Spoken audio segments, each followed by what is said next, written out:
and send them downrange. So, because we are the United States Army and we are limited in the amount of ammo we have, we only have 3 rounds available to us. So I am going to need somebody to go get my cannonballs once I'm done firing. So I will need a volunteer. They did this during the war too. And this is how it does in the war. This is a 24-pound Coehorn mortar. Now when I say 24-pounder, that's not the weight of this gun. This particular mortar weighs about 300 to 310 pounds. Your barrel's 160 some pounds. With the wooden base, takes it up to over 300. 6-man crew ran this. 4 guys on the handles moving up and down the trench lines, 2 guys handling the ammo. This was usually used during trench warfare. We would be sitting here in our little dirt embankment. The other guys are over there in their little dirt embankment, and we are lobbing the cannonball over our trench, over their trench.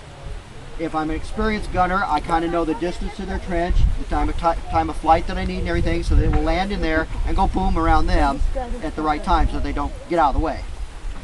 So when I say it's a 24-pounder, 24 pounds is actually the weight of the exploding shell that we fire out of the gun.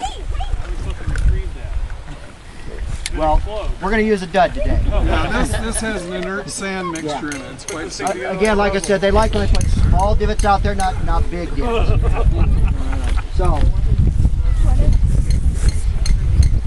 oh yeah, all right, I'll do that. That's fine. Yes. This is a cast iron ball, weighs 24 pounds. It's a hollow iron ball full of gunpowder.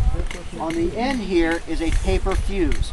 It's a nitrated paper tube that I'm going to set for a certain burn time. Today I'm actually going to fire about 75 yards out, which is about where your flagpole is.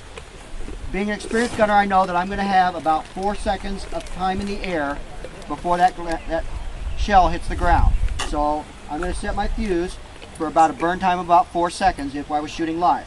When this mortar is fired, the flame from the cannon will ignite the fuse and it'll sizzle and burn in the air, and then I'm going to go boom. Spread radius on this was about a 30 to 50 yard blast radius of shrapnel, so it leaves a pretty good chunk when it does go off. It is fairly reliable as far as when it goes off. It goes off most of the time when we're using a paper fuse. So this is a timed fused gun. Now, to determine my range, I've told you 75 yards. Well, I'm a good gunner. I can look and I can say, yeah, that's about right. But we probably better do it officially. So we get out our handy dandy rangefinder, which is a plumb bob. Don't open it. That might pull everywhere. What I do is I get down here on the barrel and I look out there and I line that plumb bob up without dropping it. And I run it down and I count my knots. And yeah, that's about 75 yards. Alright. Now, the guys that I want to hit are actually, they're over there a little bit. So to adjust my range over that way, we use this range finding device. 2 degrees over. Nope, that's 1 degree too far. There we go. Yeah, they're in line now. So now, It's an art, it's an art. It's called Kentucky Windage. Now when I fire this, I'm going to hope that I'm going to hit right where I'm at. Now if I get a little long, that's okay. I can take a little bit less like a powder drive. That'll make it shorter. If I'm a little short, I'll just add a little more powder. This particular mortar, maximum service charge of 1.5 pounds, will shoot the shell about 1,000 yards. That's well over that tree line. I'm not going to go that far. Now the irrigation thing back there won't like me, so we're just going to use a little bit smaller charge. Load it up, and once I have it loaded, I would like everybody to step on weight, back off the sides. Do I have a volunteer to retrieve my cannonball? I do. Okay, where are you at? The guy in the blue coat. Nope, you already do it every day.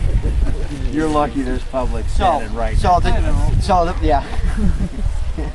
So You when I won't talk actually that fire, way we'll around have everybody somebody back else's mom. downrange. All right. I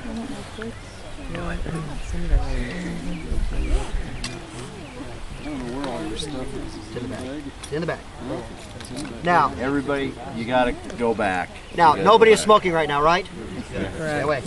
Okay. To get 75 yards today, I'm going to use a mere tablespoon of powder. A tablespoon. Think about Tablespoon. 1 little tablespoon here is going to lob that big ball 75 yards. He's probably going to want you fellas to get just a little bit back of the muzzle.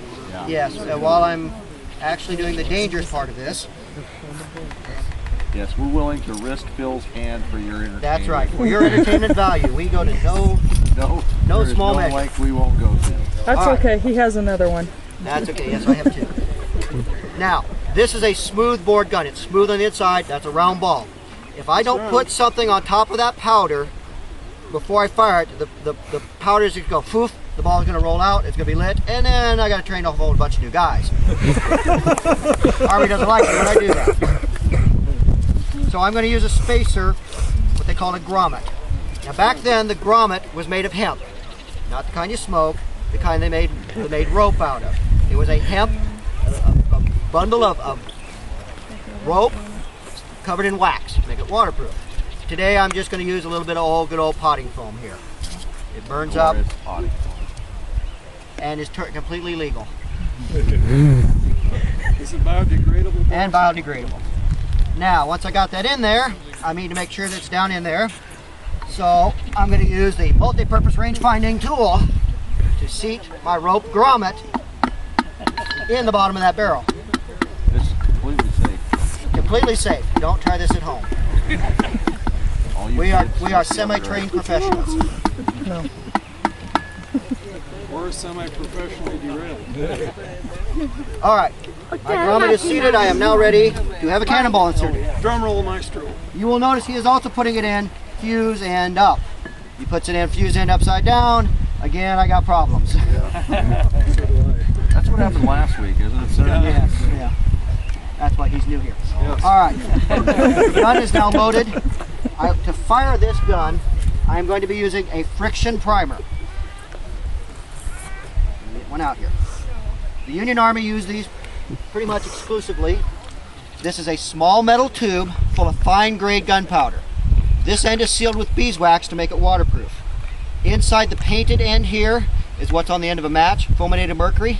Same thing as what's in a match. This serrated wire actually goes down about halfway into the tube.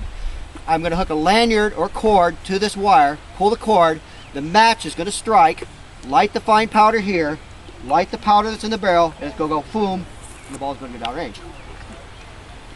At this point, I'd like everybody to back up. Step back to about the sidewalk. No one uses that kind of hammer. No. Depends on how quickly they can fly. He's right over there. I'm gonna have them both. Here, boy. Now, again, as when we were firing the parrot rifle, please open your mouth, cover only one ear. And if you would like, please count the flight time that I'm in the air. Open your mouth and cover one ear. Yeah, you got an 8-second hand on your watch The there. noise that won't My cover goal yours. is to reach about parallel What'd with he the say? flagpole. What do you say? Open See your if you mouth can and put it in cover the one doorway ear down in the block. Why? All because right, it will everyone help ready? your ears Everyone not set? pop. Cameras, Clear on the left and the right. firing. See the ball? See it go? You made All my right, deal. go get it. 1 tablespoon power. Now you should see what 4.5 ounce maximum charge does. All right, give me just a second to get this all cleaned up, and you can come on back up again.